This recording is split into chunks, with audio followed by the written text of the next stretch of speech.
Yeah, it was a great event. I mean, this year was fantastic. We had a chance to exchange with great clients, but also with great potential partners. One of the highlight I told about in my presentation, I presented before Mark Goldman from Esri.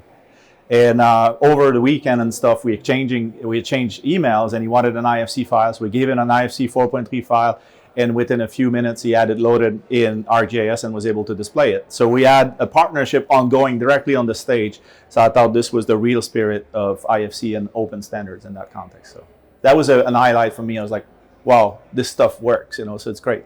Beyond the proof of concept and everything else. So very good. Yeah, absolutely. I agree with you. And having lunch with people from Esri, Autodesk, and others all together is very fantastic environment, and you're facilitating that. So it's a very, very key role, because overall, like if we want to achieve the digital twin vision that Bentley has, we cannot do it alone. So we want to be open and talk with everybody in that context. And it was good to see also some of our customers displaying our technology in action at the conference as well, leveraging the iTwin platform and leveraging our open modeling applications as well. So it was very, very fantastic to see that. Absolutely. Yeah, so the vision of creating the digital twin for infrastructure transcend any companies, right? It's not a Bentley thing, it's not an Autodesk, it's not an Esri thing. Of course, we all compete for the same business, but working together is so key. And Keith Bentley, our founder and former CTO, which is just retired, replaced by Julianne Moot, has had that vision.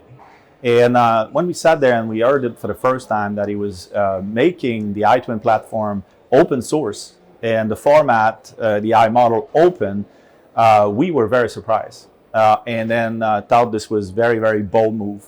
And it is paid off. It's paid off, because what's important here is not Bentley, is like to make sure that the owners, Department of Transportation and railway agencies, have data in a place where they can always access it forever. Because if you think here in Rome, the Colosseum, wouldn't it be nice if we had a BIM model of the Colosseum, thousands of years later? It'd be awesome, right? But of course, it does not exist, so we have to recreate it with drones and so on. But it's just an amazing idea of saying, okay, we build these infrastructure for the people and make the data available to the people. That's really what the idea there was, this extreme openness, and people collaborate and build on top of the platform. So we really want this platform to be used by as many people as possible. And that's paid off as well. If you look at, we have partnerships that were unplanned. For example, on the sustainability and resilience aspect at the COP27 in Egypt, recently we announced a partnership with EC3, right? That basically they use iTwin and the iTwin platform to connect with their carbon calculators. And that basically, okay, it was not something that Bentley do normally, but this is perfect. It helped the world in general and make this a more sustainable place and more resilient. So very good. So unexpected consequences, and the number of partners and people developing on the platform is just growing every day. We have also an iTwin, investment arm. We help and spur, startups. So we really work on, trying to work with the entire ecosystem in that, and work with our competitors as well in that, talking to them, saying, hey, why don't you work with us and integrate with us in that context through IFC or more directly. And it doesn't really change. The whole point is to have this vision of the digital twin for infrastructure become real and evergreen, right? That's the whole thing there. Yeah. Yes, absolutely. My personal purpose, if I talk from that, is to help others. So that's what I've decided recently, and decided to be thinking about is what's my purpose in life. And I've recently really re-chosen Bentley because we have a clear purpose.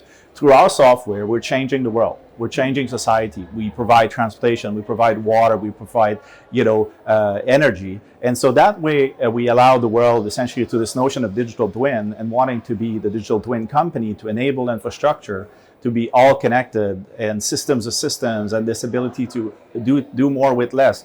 We really are helping the world making progress in a direction that we hope is going to be for the people and the betterment of the people.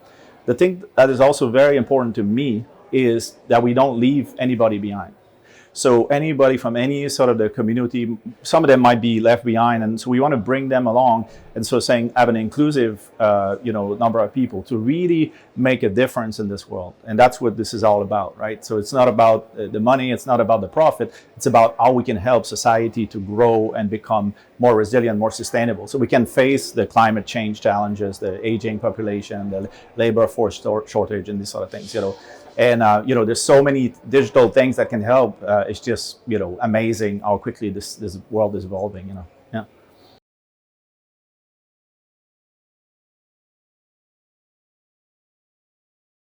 Correct. As a software company, that's exactly what we want. So if we know what the target is, it's much easier for us to provide solutions. If it's undefined and every user and customer is different, that makes it really difficult to cope with every single local standard. So having global standards like IFC, which is clearly leading the pack, and the conversation around digital twin in some of the rooms we had were just fantastic to see the owners, the software providers, the engineering contractor really making a difference in that context. So yeah, it starts with the owner, right? So it's about people, process, and technology, and the owners define clearly the process. What do they want? And in sort of what form, and so on. And the same with the buildingSMART International, defining these standards as part of the process. What is it that you want? Then the designers can produce it, contractor, all of this, and then I'm hoping that one day we'll have really that information mobility across all the phases, that we don't go through plans and lose that information, that we can really get this playing field advantage for the taxpayer, for the people, for us, you and I, that essentially are paying taxes to get these roads built, these bridges, these railways, and provide drinkable water to as many people as we can. So I think really truly believe that digital is the way out of the sort of situation we're in, and to really have a better world in that context. Yeah, absolutely, and you just made me think about some applications. For example, we have our mobility simulation tools, and through better planning, we can make sure that there's no communities that are isolated. That this community is isolated by a big road or a big railway, and they becomes like not a great neighborhood to live in. So better planning, we could do that and open up the world to for everybody to be better off. That's sort of the idea. I might be an optimist on that, but I definitely believe in that sort of thing, and that's why I love working at Bentley and coming to conferences like the buildingSMART is opening so much perspective, so many types of different viewpoints, and people coming together and having arguments, good or bad, and really so make advancing, right, in this working as a diverse group is much better than being alone and trying to get to the finish line. So diverse teams are much more stronger, and that's what I think the buildingSMART does: create diverse team of various viewpoints and perspectives in that context. So, yeah.